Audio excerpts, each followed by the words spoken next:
Shalom à tous les bien-aimés dans le Seigneur. Nous sommes toujours dans l'organisation des jeunes leaders chrétiens et nous présentons encore une fois ce matin notre émission La Parole quotidienne. Nous sommes très heureux, je suis très heureux de vous retrouver sur notre chaîne YouTube. Vraiment que la grâce de notre Seigneur Jésus-Christ soit sur vous, sur votre partage. Je vous aime beaucoup. Le Seigneur nous a appelés dans ces derniers temps à faire des exploits. Je suis convaincu de cela.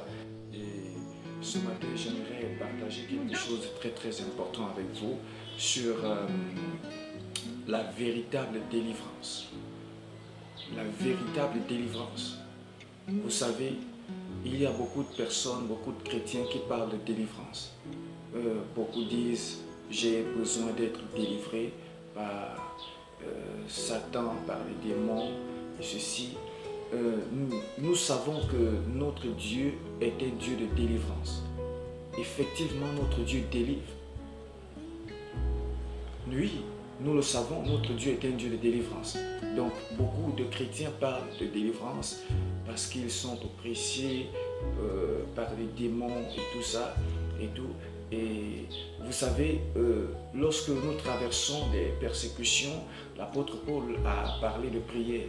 Il y a différents types de délivrance. Différents types de délivrance. La délivrance de problèmes. Peut-être que vous traversez des persécutions par des ennemis de l'évangile.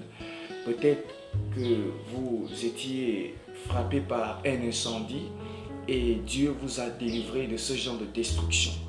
Vous voyez? Et peut-être un accident et vous avez été délivré. Il y a différents types de délivrance. Peut-être que dans votre vie marche de la foi, vous avez été persécuté par les ennemis de l'évangile et vous avez été délivré de ce genre d'exclusion. Et Paul, l'apôtre Paul, souvenez-vous, a parlé de prière, qu'ils ont été délivrés de la main des hommes hostiles à l'évangile.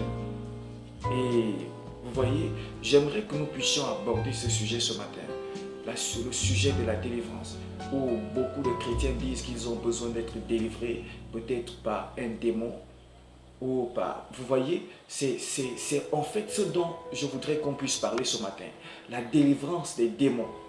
Le chrétien a besoin d'être délivré d'un démon après que vous soyez devenu un enfant de Dieu. Avez-vous besoin d'être délivré par un démon? Aussi, il y a beaucoup qui ont été frappés par des messages du genre « Vous avez besoin d'être délivré ». Le chrétien a-t-il besoin d'être délivré par un démon? Eh bien, nous allons examiner ce sujet ensemble avec les Écritures et nous allons l'expliquer pour nous-mêmes ce matin. Eh bien, soyez confortablement bien assis. Vous allez être bénis. Gloire à Dieu. Eh bien, nous allons aller dans les Écritures. Qu'est-ce que la Bible dit? Eh bien, pour commencer, j'aimerais que vous puissiez, je pense que vous devriez comprendre que la première chose à comprendre ici, c'est nous adresser d'abord aux pécheurs. Vous savez, l'homme animal, le non-croyant peut parler de délivrance, peut solliciter une délivrance parce que lui, il appartient réellement au diable. Donc, il peut dire, j'en ai marre d'être oppressé par Satan, j'ai besoin d'une délivrance de Satan parce qu'il appartient réellement. Mais pour l'enfant de Dieu, ce que Christ a fait pour nous à la croix est une œuvre complète. Le mot salut signifie, le mot salut est un mot général. Cela signifie être préservé, cela signifie être délivré. Oui, oui. C'est bien ce que ça signifie. Ce mot salut signifie être délivré. Donc, lorsque un enfant de Dieu affirme qu'il a besoin d'être délivré, cela ne donne pas du crédit. Cela ne donne pas du crédit à l'œuvre achevée de Christ. Parce que nous commençons par le fait que le diable a été vaincu. Christ a vaincu le diable avant l'avènement de la nouvelle création. Eh bien, nous devons le comprendre que Christ a vaincu Satan avant l'avènement de la nouvelle création. Donc nous commençons par le fait que le diable a été vaincu. Donc nous vivons une vie de victoire en tant qu'enfant de Dieu. Donc un chrétien ne devrait pas parler d'être délivré par un démon ou Satan. Parce que la nouvelle création est en réalité supérieure à Satan et ses démons. Oh, gloire à Dieu, gloire à Dieu, gloire à Dieu. Eh bien, si vous ne le comprenez pas, vous allez continuer à vivre la vie que vous vivez en étant oppressé par les démons. Eh bien, j'aimerais que nous lisons quelque chose dans le livre de Colossiens. Colossiens, chapitre 1, partie du verset 12. J'aimerais que nous le lisons. Colossiens, chapitre 1, à partir du verset 12. Il dit: vous exprimerez votre reconnaissance au Père qui vous a rendu capable d'avoir part à l'héritage qu'il réserve dans son royaume de lumière à ceux qui lui appartiennent. Car il nous a arrachés au pouvoir des ténèbres et nous a fait passer dans le royaume de son cher Fils. Étant unis à lui, nous sommes délivrés car nous avons reçu le pardon des péchés. Écoutez ce que la parole de Dieu dit. J'aimerais que nous puissions relire ce passage. Il dit: rendez grâce au Père qui vous a rendu capable d'avoir part à l'héritage des saints dans le royaume de lumière, qui nous a délivrés.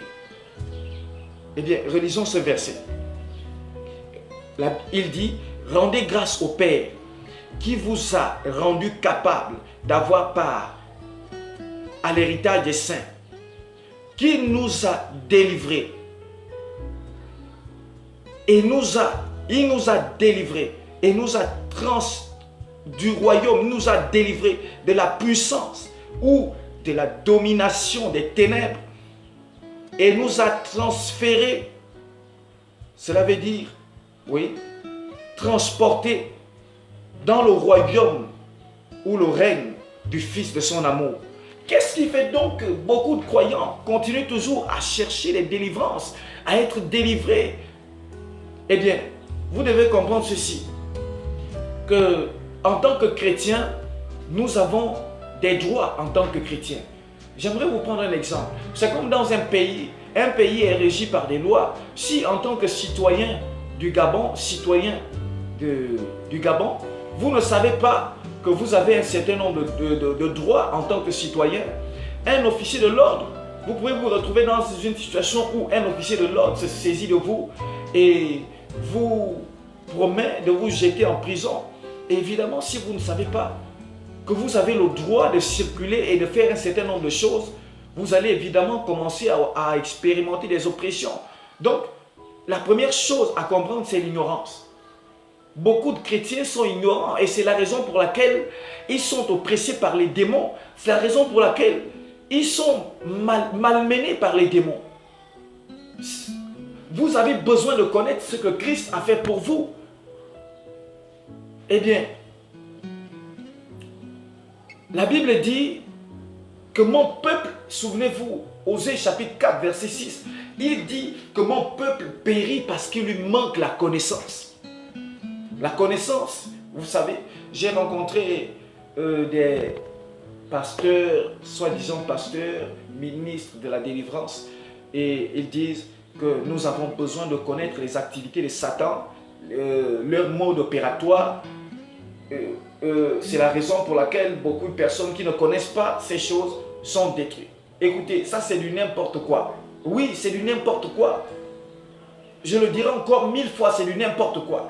Bien-aimé, il est dit dans la parole de Dieu que mon peuple est détruit parce qu'il lui manque la connaissance. La connaissance des démons ou des activités des démons, non, mais la connaissance de la parole de Dieu. Il dit que nous périssons parce que nous ne connaissons pas la parole de Dieu et non la connaissance de comment opèrent les démons ou la connaissance des noms des démons ou des maladies ou des choses qui tournent autour. Mais nous avons besoin de connaître notre héritage en Christ, qui nous sommes. Oui, nous avons reçu Jésus-Christ. Mais cela ne se limite pas là. Nous avons besoin de connaître le Dieu que nous avons accepté. Nous avons besoin de connaître, d'être en contact avec la véritable compréhension de la parole de Dieu. Puisque nous périssons parce que nous ne connaissons pas les Écritures. Eh bien, un enfant de Dieu ne doit pas parler de délivrance.